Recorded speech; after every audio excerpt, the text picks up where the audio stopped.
Et bonjour à tous, j'espère que vous allez bien et que tout se passe bien dans votre vie. Aujourd'hui, on se retrouve pour le dernier épisode du système nerveux autonome en physiologie. Et c'est parti. Alors, bon, encore une fois, les voisins font beaucoup de déménagements. Cet épisode vous est donc proposé en featuring avec eux. Alors, dans les deux derniers épisodes en physio, on avait parlé du système nerveux autonome sympathique, parasympathique, de leurs effets sur les différents organes, vas-y que ça t'excite, vas-y que ça te ralentisse, vas-y que le système nerveux autonome sympathique soit plutôt dans des situations de stress et donc de consommation d'énergie sur une courte durée mais assez intense parfois, alors que le système nerveux autonome parasympathique est quant à lui plutôt axé sur la reconstitution de l'énergie, le repos, vas-y qu'on est tranquillou bilou allongé sur le canapé, bref, tout ça, tout ça. Et donc, on pourrait se dire, quel est l'intérêt de faire une troisième série, enfin de faire un troisième épisode là-dessus? Eh bien, c'est que, au fait, je vous ai dit quelles sont les actions du système nerveux autonome, qu'il soit sympathique ou parasympathique, mais je vous ai quand même un peu embrouillé parce que à aucun moment je vous ai dit comment ça marche, au fait. Je vous dis, c'est un système nerveux autonome, voilà, il est autonome, il est grand, il fait ses affaires, il fait sa lessive tout seul. Ouais. How does this work? Déjà, c'est un système nerveux. Donc déjà, ça veut dire que ça va utiliser des neurones et des nerfs, hein. Je veux dire, c'est pas le Saint-Esprit qui fait que le cœur accélère ou pas. Enfin bon, chacun ses croyances, mais on va dire qu'on va rester sur des vérités médicales. Coucou l'homéopathie. Bref, si jamais on parle du fonctionnement du système nerveux autonome, ben, il faut expliquer comment, d'un point de vue neuronal, je peux avoir un messager qui soit de nature, entre guillemets, pour faire simple, activatrice pour le cas du système nerveux autonome sympathique, ou plutôt de nature inhibitrice dans le cas du système nerveux parasympathique.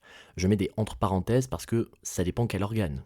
Le cœur est évidemment plus activé avec le sympathique qu'avec le parasympathique, mais si vous prenez par exemple le péristaltisme intestinal, ben lui il est plutôt activé avec le parasympathique. Donc c'est vrai que c'est un peu facile de voir, il y en a un qui a un gros bouton plus et l'autre qui a un gros bouton moins, parce qu'on parle toujours du cœur, des poumons, des muscles, mais si on parle d'autres choses, comme par exemple les activités de la digestion ou les activités urinaires, ben, c'est plutôt le parasympathique qui a le bouton plus. Voilà, essayez d'avoir toujours de la nuance dans votre réflexion, c'est toujours une bonne chose. Donc, comment ça marche? Ben, c'est un système nerveux avant d'être autonome, donc c'est un système nerveux, donc il va y avoir des nerfs, il va y avoir des neurones. Ok, fine by me. Let's zoom in. J'ai fait un petit zoom sur la table avec mes doigts, mais vous pouvez pas voir, mais c'est un zoom.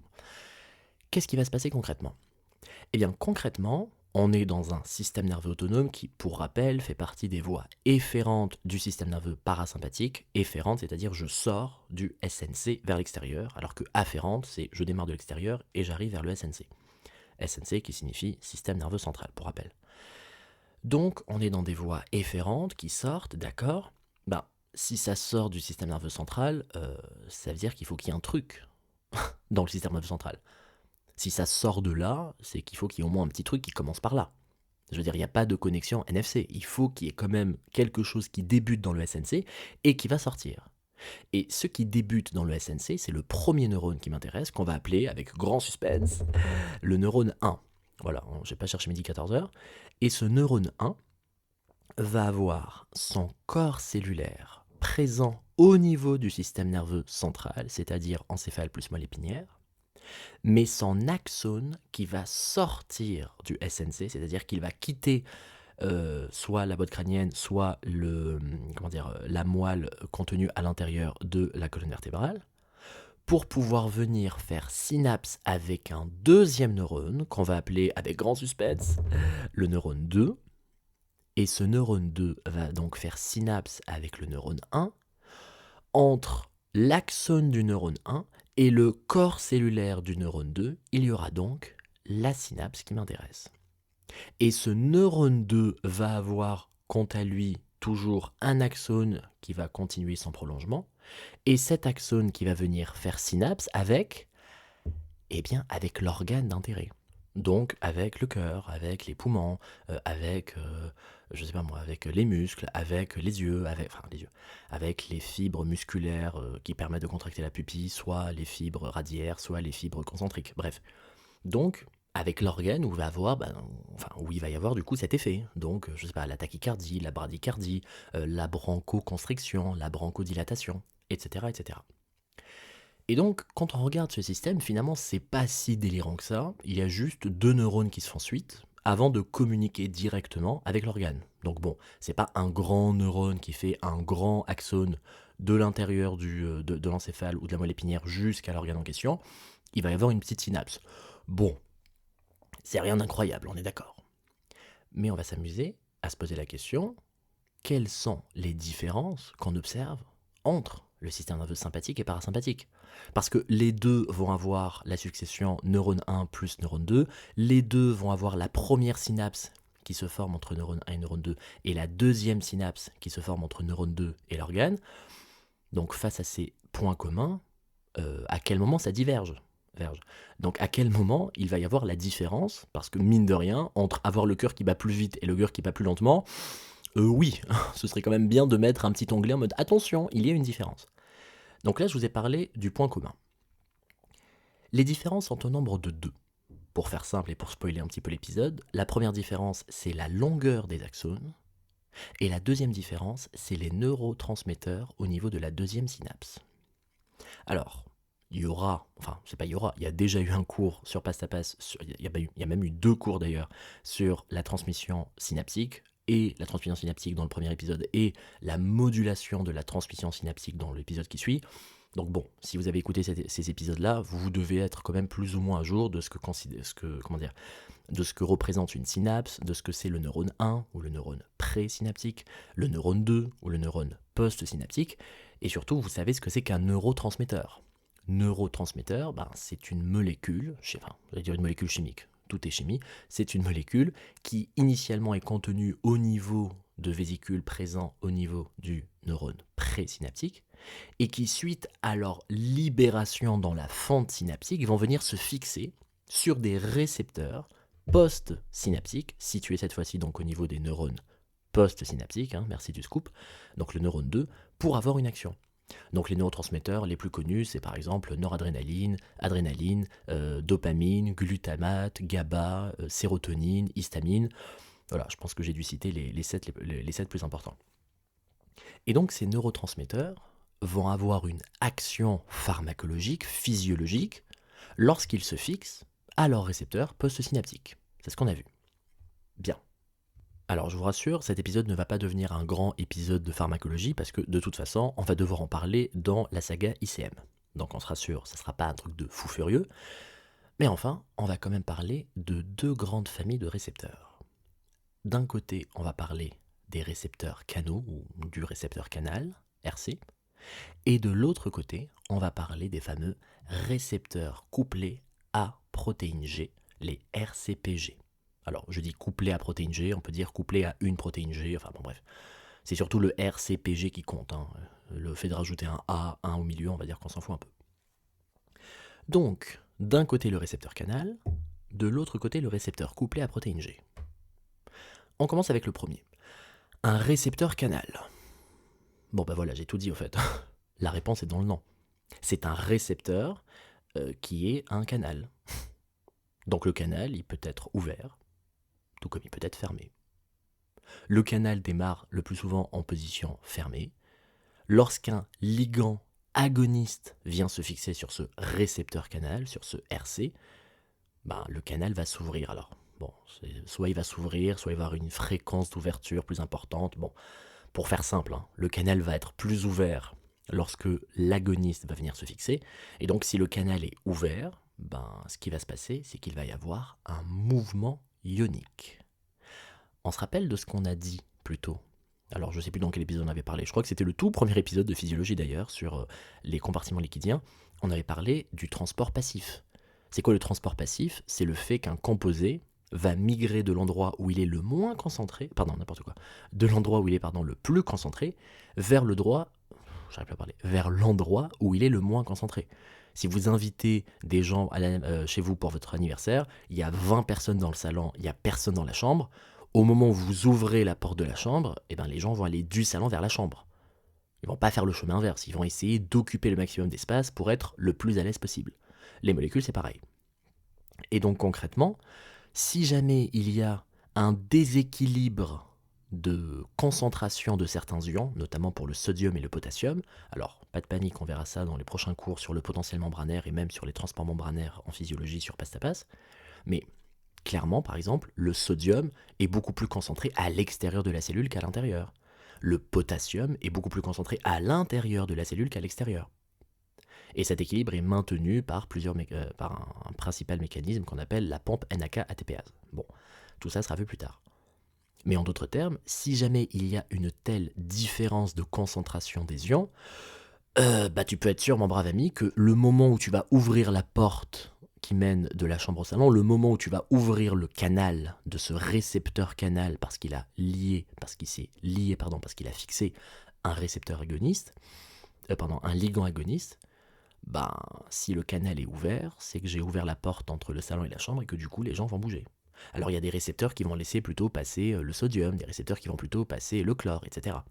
Mais en d'autres termes, le récepteur canal a comme action le fait de permettre par l'ouverture du canal le passage des ions par un phénomène de transport passif. Et pour les petits malins qui peuvent se poser la question en mode « Hey, pourquoi les ions ils passent pas de base tout seuls comme ça par la membrane plasmique? Pourquoi ils ont besoin des canaux ?» La réponse est très simple, les ions sont chargés. C'est pas peut-être, ils sont polaires, ils sont delta+, lol, non, ils sont chargés. Na+, K+, Mg 2+, Ca 2+, Cl-, genre, c'est une vraie charge. Et on va la faire très simple, si vous êtes chargé, c'est mort de chez mort, vous passez pas la membrane plasmique. La membrane plasmique, c'est une bicouche phospholipidique. C'est du gras sur du gras, avec des grandes chaînes CH, CH, CH. Donc, dans ce monde parfaitement apolaire, parfaitement hydrophobe, c'est persona non grata. Vous ne rentrez pas avec ça. C'est mort de chez mort, c'est impossible. Alors, j'aime pas trop faire cette comparaison, mais je vais la faire quand même. Si vous êtes une molécule qui est polaire et qui essaye de rentrer à l'intérieur, ou du moins qui essaye de passer la membrane plasmique, surtout si vous êtes une grosse molécule, ça va être compliqué, quoi. Molécule polaire, elle est hydrophile, en plus elle est grosse, ça va être très compliqué de passer la membrane. C'est l'équivalent de vouloir rentrer en boîte de nuit en étant en claquette, en short et en chemise mal lavée. Ça risque de pas passer, voire même c'est quasiment sûr que ça passe pas. Par contre, vouloir passer la membrane alors que vous êtes chargé, c'est l'équivalent de vouloir rentrer en boîte de nuit alors qu'on est à poil. Dans un cas, c'est très très compliqué, mais pourquoi pas. Dans l'autre cas, c'est genre archi-mort. Petite précision, quand je dis archi-mort, c'est jamais zéro. C'est juste que d'un côté, c'est genre très très peu probable, de l'autre côté, c'est très très très très très très très très très très très peu probable. Et donc, cette notion de transport passif, elle est permise parce que les molécules peuvent diffuser. Si jamais vous avez un composé qui est très polaire dans un monde apolaire ou l'inverse, le transport passif il sera pas forcément évident, voire ne va pas du tout prendre place. Du moins pas à une échelle qui sera quantifiable. Et donc ce récepteur canal est très intéressant parce que il ouvre une petite porte et il permet aux ions de pouvoir circuler librement. Ok, ça c'est pour le récepteur canal, on va dire le facile. De l'autre côté, qu'est-ce que j'ai ? Le récepteur couplé à protéine G. Alors lui, c'est vraiment la star, quoi. On va vous en parler, mais un nombre de fois pendant vos études, ça frôle la centaine, c'est délirant. Alors, on va tout de suite dire la phrase que vous avez probablement dû déjà entendre une bonne dizaine de fois et que vous allez continuer à entendre, donc bon, je vais mettre une pièce dans le jukebox. Le récepteur couplé à protéine G possède 7 domaines transmembranaires. Voilà. Personnellement, je m'en fous, ça m'empêche pas d'aller dormir, mais visiblement, c'est d'une importance cruciale parce que tout le monde n'arrête pas de le répéter. Donc, on va remettre une pièce dans le jukebox encore. Le récepteur couplé à protéine G possède 7 domaines transmembranaires. Waouh. Ok, d'accord. Non, le récepteur couplé à protéine G possède 7 domaines transmembranaires. Oui, bon, d'accord. Le domaine à protéine G... Oh, c'est bon, give me a break. Genre vraiment, c'est l'équivalent de répéter l'ATP et la monnaie d'échange de la cellule. Genre vraiment, on va vous saouler avec ça. J'ai pas compris. Il y a le lobby du RCPG dans les facs de pharma. Enfin bon, bref. Le RCPG a 7 domaines transmembranaires. Ok, fine, c'est bon, j'ai répété suffisamment de fois, j'ai fait ma part de la propagande. On continue sur le RCPG. Il s'appelle récepteur couplé à protéine G. Et donc, contrairement au récepteur canal qui fait un peu les deux boulots, aussi bien le job de reconnaissance et de fixation de son ligand agoniste, et le fait d'avoir une activité, une action, donc l'ouverture du canal, le récepteur couplé à protéine G, il n'est pas aussi doué au fait. Donc on en parle, mais il est un peu bancal parce que c'est pas le récepteur en lui-même qui a une action. Le récepteur va assurer la première fonction qui est celle de la reconnaissance et de la fixation du ligand sur le récepteur. Et c'est la protéine G, celle dont personne ne parle, c'est la protéine G à laquelle il est couplé qui va avoir une action.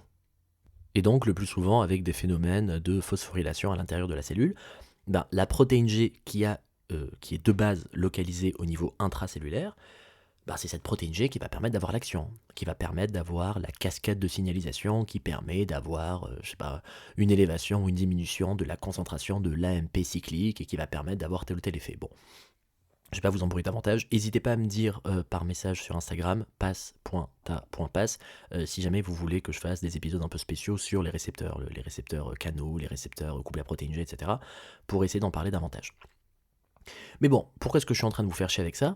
Parce que ces deux grandes familles de récepteurs, d'un côté les récepteurs canaux, de l'autre côté les récepteurs couplés à protéine G qui possèdent 7 domaines transmembranaires. Ah, give me a break, Michel. Ces deux grandes familles de récepteurs, ce qui m'intéresse finalement, vous l'aurez compris, c'est pas tant que ça le récepteur que le neurotransmetteur qui le lie. Et les neurotransmetteurs, il y en a certains qui vont se lier à ce type de récepteur, voire les deux, voire un autre. Et donc, en fonction du neurotransmetteur dont on parle, je ne vais pas toujours avoir les mêmes possibilités de liaison. Si je prends l'exemple de l'acétylcholine, l'acétylcholine est un neurotransmetteur qui peut aussi bien se lier sur des récepteurs canaux, dans ce cas-là, ce sont des récepteurs nicotiniques, oui, comme la nicotine, et aussi bien peuvent se fixer sur des récepteurs couplés à protéine G, qui, dans le cas de l'acétylcholine, s'appellent des récepteurs muscariniques. Donc moi, je suis une molécule d'acétylcholine, je peux aussi bien me lier sur des récepteurs nicotiniques, qui sont des récepteurs canaux, une pierre deux coups, aussi bien me lier sur des récepteurs muscariniques, qui sont des récepteurs couplés à protéine G, qui possèdent 7 domaines transmembranaires. Par contre, si je prends d'autres neurotransmetteurs comme, I don't know, la noradrénaline, ou même l'adrénaline, ce sont des neurotransmetteurs qui ne peuvent pas se fixer sur des récepteurs canaux. Il n'y a pas. Par contre, ils peuvent se fixer sur des récepteurs couplés à protéine G, qui, dans le cadre de la noradrénaline et de l'adrénaline, sont appelés les récepteurs adrénergiques. Adrénergique pour adrénaline. Donc, récepteur nicotinique, c'est un récepteur canal qui peut lier l'acétylcholine. Récepteur muscarinique, c'est un RCPG qui peut lier l'acétylcholine. Et récepteur adrénergique, c'est un RCPG qui peut lier la noradrénaline. Pourquoi je vous parle de ça ? Bon, vous vous doutez bien, si je suis en train de vous saouler avec ça, c'est parce que j'en aurai besoin dans la suite du cours. C'est qu'on va parler justement de ces deux neurotransmetteurs, l'acétylcholine et la noradrénaline. On est reparti dans mon petit zoom. Je zoome au niveau de la première synapse. La synapse donc qui s'organise entre l'axone du neurone 1 et le corps cellulaire du neurone 2, au niveau de cette synapse qui est contenue dans ce qu'on appelle un ganglion. Alors, petite précision, c'est un ganglion synaptique, ça n'a rien à voir avec les ganglions de quand vous êtes malade, vous vous touchez la gorge, vous dites oh là là, j'ai les ganglions. D'un côté, ce sont des ganglions immunitaires qui sont des organes lymphoïdes secondaires. Dans l'autre cas, c'est pas du tout de l'immunité, c'est de la physiologie et c'est de la neuro et c'est tout petit. Donc ça n'a rien à voir. Au niveau de ces ganglions, donc au niveau de ces synapses neuronales entre l'axone et le corps cellulaire, je vous ai dit, c'était le même neurotransmetteur. C'est vrai, c'est l'acétylcholine. Et non seulement c'est le même neurotransmetteur, non seulement c'est le même type de récepteur sur lesquels ils vont venir se fixer ces petites molécules d'acétylcholine présentes au niveau du neurone postsynaptique. Et ce sont des récepteurs nicotiniques. Vous avez une chance sur deux. Donc, l'acétylcholine présente au niveau de vésicules de neurotransmetteurs au niveau présynaptique va être libérée au niveau de la fente synaptique et va venir se fixer au niveau des récepteurs canaux qu'on appelle les récepteurs nicotiniques des récepteurs masculins présents au niveau du neurone postsynaptique. Bon, que je sois système nerveux autonome, ou que je sois système nerveux autonome parasympathique, c'est kiff-kiff. Si je vous dis juste, il y a de l'acétylcholine qui est libérée pour se fixer sur des récepteurs nicotiniques au niveau du ganglion, vous n'êtes pas plus avancé dans un cas comme dans l'autre. Vraiment, ça ne vous donne aucune indication parce que c'est littéralement le point d'orgue, c'est le point commun entre les deux, sympathique et parasympathique. Mais je vous ai dit ce qui va changer, c'est les neurotransmetteurs au niveau de la deuxième synapse, donc celle qu'il va y avoir entre le neurone 2 et l'organe, et aussi la taille des axones. Ça, on verra ça on verra ça après. Mais si je continue à parler des neurotransmetteurs, alors d'accord, c'est kiff-kiff bourricot au niveau du premier, au niveau de... J'ai du mal avec le masculin et le féminin aujourd'hui. C'est au niveau de la première synapse. Mais qu'est-ce qui va se passer au niveau de la seconde synapse? Parce que la première, on était tous pareils, j'ai envie de te dire, c'est pas très grave. Par contre, à la deuxième synapse, oui, on peut pas s'amuser à libérer la même chose, parce que le cœur, il doit savoir s'il reçoit ce neurotransmetteur qui va l'activer ou ce neurotransmetteur qui va l'inhiber. Il faut un cap clair, comme dirait l'autre. Donc, en d'autres termes, le neurotransmetteur au niveau au niveau de la deuxième synapse, ben, c'est lui qui va permettre l'action. Donc, évidemment, il faut qu'il y ait une différence.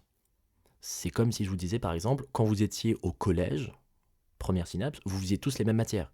Par contre, quand vous êtes au lycée, vous êtes dans un état plus avancé, vous commencez à vous différencier en fonction des profils, je sais pas moi, littéraires, scientifiques, économiques, etc. Et là, vous avez plus de différences. C'est normal que les différences arrivent après, plutôt qu'avant. Et donc, au niveau de ce neurone post-synaptique, il va y avoir deux possibilités. Soit je suis au niveau du système nerveux sympathique, soit je suis au niveau du système nerveux parasympathique. On va commencer par le parasympathique, pour les besoins du narrateur, c'est-à-dire moi. Enfin, c'est pas narrateur, c'est de l'auditeur. Non, c'est quoi? C'est pas auditeur. Du podcasteur, bon bref. Quel est donc le neurotransmetteur qu'on retrouve au niveau de cette deuxième synapse? Au niveau de la première synapse, pour le parasympathique, on avait de l'acétylcholine, c'est pareil qu'avec le sympathique. Et au niveau de la deuxième synapse, le neurotransmetteur, c'est l'acétylcholine aussi. Voilà. Aucune originalité, franchement, 0 sur 20. Alors d'accord, c'est de l'acétylcholine, mais il y a quand même quelque chose qui change. C'est que cette acétylcholine libérée par le neurone 2, qui est un neurone post-synaptique pour le ganglion, mais qui est un neurone présynaptique pour l'organe, si vous voyez ce que je veux dire, si vous visualisez un peu la chose, ben ce neurone 2 va libérer de l'acétylcholine qui, lorsqu'il va se fixer au niveau de l'organe cible, ne va pas se fixer sur des récepteurs canaux, donc ne va pas se fixer sur des récepteurs nicotiniques, il va venir se fixer sur des récepteurs RCPG, à 7 domaines transmembranaires, sur donc des récepteurs muscariniques. Et qu'est-ce qui se passe pour le système nerveux sympathique? Le neurotransmetteur libéré par le neurone 2 et qui va venir se fixer au niveau de l'organe cible pour le système nerveux autonome sympathique, ce neurotransmetteur, c'est la noradrénaline. Voilà, là il y a de l'innovation, Michel, là ça change. Mais cette noradrénaline, bah, j'ai envie de vous dire, elle n'a pas vraiment le choix. Elle va nécessairement se fixer sur un RCPG, parce que la noradrénaline, tout comme l'adrénaline d'ailleurs, ne peuvent pas se fixer sur des récepteurs canaux. Et l'adrénaline va donc venir se fixer sur des récepteurs adrénergiques, situés au niveau post-synaptique de cette deuxième synapse, donc au niveau de l'organe d'intérêt. Et donc vous voyez tout de suite que le point commun, c'est, dans les deux cas, j'ai de l'acétylcholine dans la première synapse. Dans les deux cas, cette acétylcholine va venir se fixer sur des récepteurs nicotiniques. Ok, d'accord. Et on peut même aller plus loin. Dans les deux cas, écoutez bien, on ouvre les chakras. Dans les deux cas, le récepteur permettant de fixer le neurotransmetteur libéré au niveau de la deuxième synapse, et bien dans les deux cas, c'est un récepteur couplé à protéine G. Sauf que dans un côté, enfin pour le parasympathique du moins, enfin pour le parasympathique, c'est un récepteur couplé à protéine G qui permet de lier l'acétylcholine, donc on va l'appeler le récepteur muscarinique, alors que pour le système nerveux autonome sympathique, c'est un récepteur couplé à protéine G qui peut fixer la noradrénaline, et donc c'est ce qu'on va appeler un récepteur adrénergique. Alors je déconne même pas, mais juste avec ce que je viens de vous dire, vous avez je sais pas combien de questions, combien de QCM qu'on peut vous poser. Ah, l'acétylcholine se fixe sur un récepteur muscarinique au niveau du ganglion de la première, enfin au niveau de la première synapse. Bah non, c'est faux. Ah, l'acétylcholine est libérée au niveau de la deuxième synapse pour le système nerveux autonome sympathique. Non, c'est faux, c'est la noradrénaline. Ah, la noradrénaline se fixe sur des récepteurs muscariniques. Non, c'est adrénergique. Ah, l'acétylcholine se fixe sur des récepteurs nicotiniques au niveau de la deuxième synapse du système nerveux autonome parasympathique. Non, c'est muscarinique. Voilà, donc franchement, vous notez ça sur un bout de papier, vous voyez qu'est-ce qu'il y a avant, qu'est-ce qu'il y a après, c'est vraiment niveau chill, hein. Franchement, il y a 3 types de récepteurs et il y a 2 molécules. On a quand même connu pire dans la vie. Et dites-vous que rien qu'avec ça, vous pouvez faire une banque de QCM de fous furieux en mode ah mais j'ai dit nicotinique alors qu'il fallait dire muscarinique, ah j'ai inversé acétylcholine et noradrénaline, ah j'ai inversé présynaptique et postsynaptique ou je sais pas quoi. Donc vraiment, c'est bête comme bonjour, mais ça peut être des façons bêtes de perdre des points et en même temps, et c'est ça le bon truc, ça peut être des façons très faciles de gagner des points. Donc pour l'amour du ciel, ne perdez pas des points là-dessus. Voilà, vous peut-être perdez des points sur le truc qui était vraiment vraiment compliqué, que vous n'avez pas pu faire. Bon, voilà, on va dire c'est compréhensible. Si vous perdez des points sur cette connerie-là avec un schéma à 2 balles, non. Voilà, il y a des points que vous n'avez pas le droit de perdre. Voilà, la pharmacocinétique par exemple, ça se perd pas. Voilà, c'est cadeau. Voilà, c'est un cadeau, on te le donne, tu prends. Voilà, il faut pas rejeter les cadeaux, ça se fait pas. On vous fait un cadeau, tu dis merci tonton, merci tata, et tu prends le cadeau. Donc, quand on te fait un cadeau avec un QCM sur des conneries du style récepteur nicotinique, récepteur muscarinique, ganglion ou synapse avec l'organe, c'est des points bonus, c'est du cadeau. Donc, on te fait un cadeau, tu dis merci et tu prends le cadeau. Voici donc pour la physiologie d'un point de vue pharmaco, et on va finir sur la deuxième différence qu'il y a, c'est sur la taille des axones. Alors, on peut se dire que c'est un peu anecdotique, en mode qui c'est qui a la plus grande, enfin on s'en fout un peu, mais en même temps pas tant que ça, parce que c'est directement lié à l'anatomie de la chose. On rappelle, le corps cellulaire du premier neurone va être logé au niveau du système nerveux central et l'axone va venir sortir. D'accord. Donc en vérité, ben, la question qu'on se pose, c'est où est-ce qu'on met où est-ce qu'on met le milieu entre guillemets. Où est-ce qu'on met le pouce, où est-ce qu'on met la première synapse, où est-ce qu'on met le ganglion. Parce que si le ganglion est très proche, soit de la boîte crânienne, soit de la moelle épinière, donc très proche du système nerveux central, donc ça veut dire que l'axone numéro 1 est très court. Mais en même temps, ça sous-entend que l'axone numéro 2 est plus lent. Si je vous dis j'ai un ruban de 1 mètre et je m'amuse à mettre mon pouce comme ça au beau milieu, ben plus le pouce va être à gauche, plus le segment numéro 1 sera petit, et en même temps ça fait que le deuxième segment sera plus lent. Et vice versa. Et entre le système nerveux sympathique et parasympathique, c'est exactement la même chose. Pour le système nerveux sympathique, l'axone numéro 1 est court, ce qui fait que le ganglion est très proche de la boîte crânienne ou de la colonne vertébrale. Et ensuite, le deuxième axone va venir faire l'essentiel du trajet, et j'arrive jusqu'à l'organe cible. Alors que pour le système nerveux autonome parasympathique, c'est l'inverse.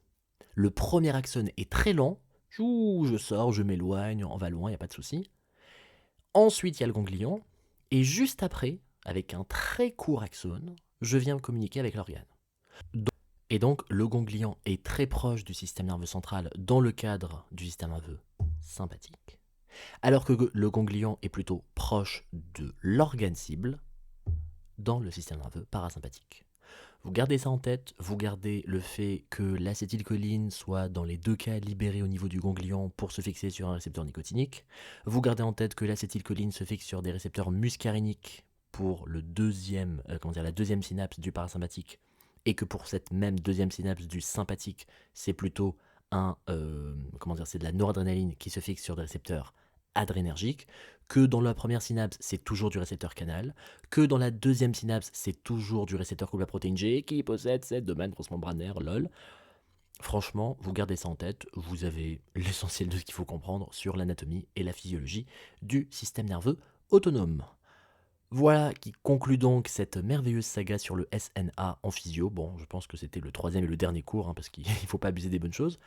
Dans les prochains cours en physiologie, on va un petit peu détailler quelque chose que j'ai évoqué aujourd'hui, c'est-à-dire le fait qu'il y a une différence de concentration de certains ions à l'intérieur ou à l'extérieur de la cellule, et donc ça va nous permettre d'aborder les notions de potentiel de membrane, pour parler par la suite des transports membranaires, des transports actifs, des transports passifs, des transports facilités. Bref, on va pas trop spoiler, mais ça peut être très intéressant. Et une dernière chose qui nous permettra également de vraiment conclure la partie sur tout ce qui est système nerveux, tout ce qui est synapse, etc. Il va y avoir, il va y avoir également la notion, ou du moins le cours ou le chapitre, sur le couplage excitation-contraction. Donc là, on ne sera pas sur des synapses neuroneuronales, mais des synapses neuromusculaires, où, spoil, c'est encore de l'acétylcholine. Mais bon, c'est un truc un peu spécial. Comment le muscle se contracte, qu'est-ce qui permet d'assurer le raccourcissement des fibres musculaires au niveau cellulaire, qui permet la contraction au niveau de l'organe. On va parler de l'actine, de la myosine, bref, on va parler de pas mal de choses. Ça va être un peu... j'ai envie de dire ça va être un peu chiant, mais non, en vrai ça peut être sympa. Donc, on n'oublie pas de s'abonner et d'activer la cloche pour ne pas rater l'épisode lorsqu'il va sortir. Si la chaîne vous plaît et si les épisodes vous aident dans vos révisions ou juste vous êtes un peu curieux, n'hésitez pas à laisser une petite évaluation 5 étoiles, ça fait très plaisir. Passe à passe, alors j'ai vérifié juste avant de commencer l'épisode, est actuellement écouté dans 57 pays. C'est beaucoup. C'est beaucoup, c'est génial.